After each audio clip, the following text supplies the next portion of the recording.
Choisir la date de sa mort. Comment et dans quelle situation on souhaite partir? C'est un sujet qui suscite des débats intenses dans la société. Mais qu'est-ce qui se cache exactement derrière les expressions d'euthanasie et de suicide assisté? Salut, c'est Thibaut Ponamalé. Et cette semaine dans Futura Flash, on fait le point sur le futur projet de loi sur la fin de vie.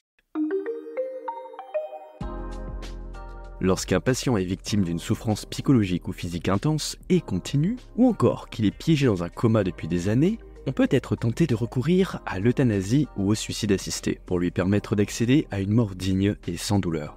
Le suicide assisté, ça consiste à fournir au patient un cadre et des outils qui lui permettent de se donner la mort alors qu'il est pleinement conscient et en possession de ses esprits.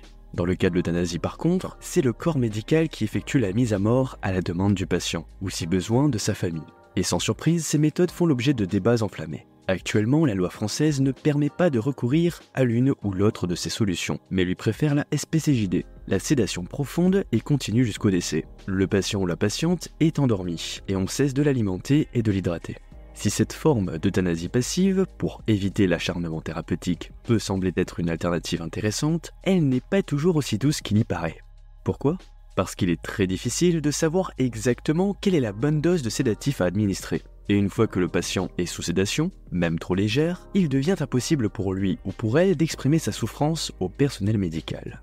Il y a quelques années, la youtubeuse Manon Bril s'est ouverte sur les derniers jours de sa mère, sous SPCJD. Alors que les médecins la pensaient inconsciente, Manon a été choquée d'entendre sa mère lui répondre, alors qu'elle lui posait mécaniquement une question.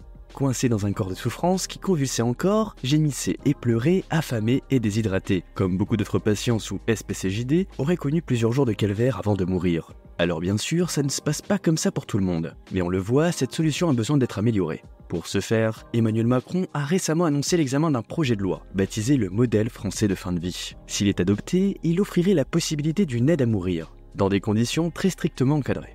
Le processus débutera par la demande du patient. On prendra en compte son état de santé en détail pour mieux cerner l'origine, l'intensité et la durée de sa souffrance, ainsi que les potentielles options thérapeutiques à sa disposition. Cette demande devra être renouvelée 2 jours après la première, puis suivie d'une évaluation médicale de 2 semaines.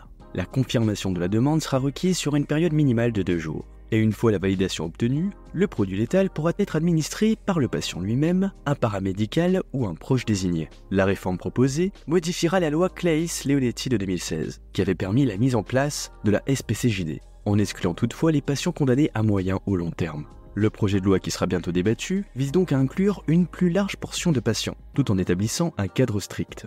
Notre vision de la mort et de comment partir paisiblement est en train d'évoluer, et il est important que nous prenions tous et toutes part au débat. Alors vous, qu'en pensez-vous? Quelles seraient les meilleures approches pour garantir une fin de vie digne et sans souffrance? Donnez-nous votre avis en commentaire. Quant à moi, je vous donne rendez-vous la semaine prochaine pour un nouvel épisode de Futura Flash.